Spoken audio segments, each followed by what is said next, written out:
Have you heard about this new ingredient that's in some of these protein bars, EPG, esterified propoxylated glycerol? It's interesting. Do you remember Olestra? Of course, yeah. Okay, you remember anal leakage? Yeah, one of the side effects. Yes. So Olestra was sort of version 1.0 of this indigestible form of fat. And there's a company called Epig that in 2019 applied for and got granted this generally recognized as safe designation from the FDA for EPG, esterified propoxylated glycerol. Basically, they take canola oil and they separate the fatty acid tails from the glycerol head with a propoxyl molecule. And it makes something that's been described by this company as the texture of warm candle wax. Gives you the mouthfeel of fat, but you can't digest it. That's the same thing that happened with Olestra. So when they've done studies with EPG, it causes all sorts of GI side effects. Like in the papers, it'll say anal spotting, gas with discharge, like akin to the Olestra stuff. And over an 8-week study, it did appreciably decrease absorption of fat-soluble vitamins like beta-carotene and vitamin K1. They didn't test for vitamin K2, but surely it decreased vitamin K2 also. So what's scary here is that I think this is the next incarnation of these processed foods.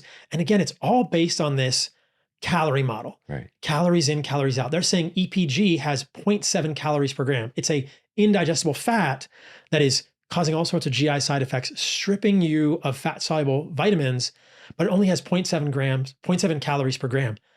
So, and it's crazy. It's going to show up in more and more foods. It's in this bar, this David bar. Have you heard about this David bar? They have this. They're touting this bar as the highest calories per gram.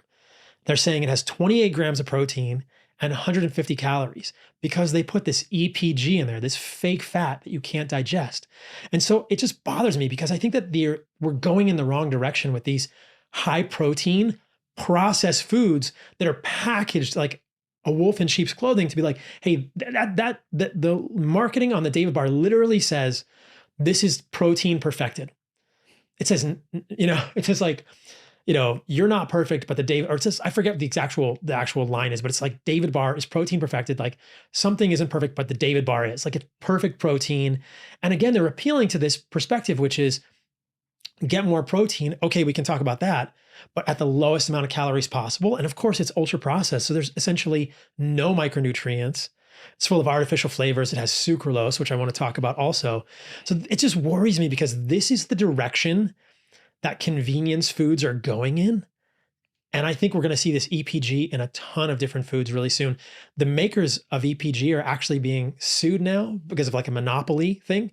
They're saying that they're monopolizing. I think actually the David bar people are being sued because they bought Epig, the people that make this esterified propoxylated glycerol, and they're trying to monopolize the supply. But previously, chocolate bars, peanut butter spreads, I think we're going to see in the future, once this lawsuit gets settled, a bunch of foods have this EPG in it. I want people to be aware of like how sinister this is because it's basically, like I said, it's depleting you of micronutrients and it's completely the wrong way to go with your food. I mean, if you want high protein, low calories, eat a chicken breast. Eat a piece of sirloin steak, right? Like that's so much better. But I get it. People want convenience. And so I think that there will always be this niche for convenience foods.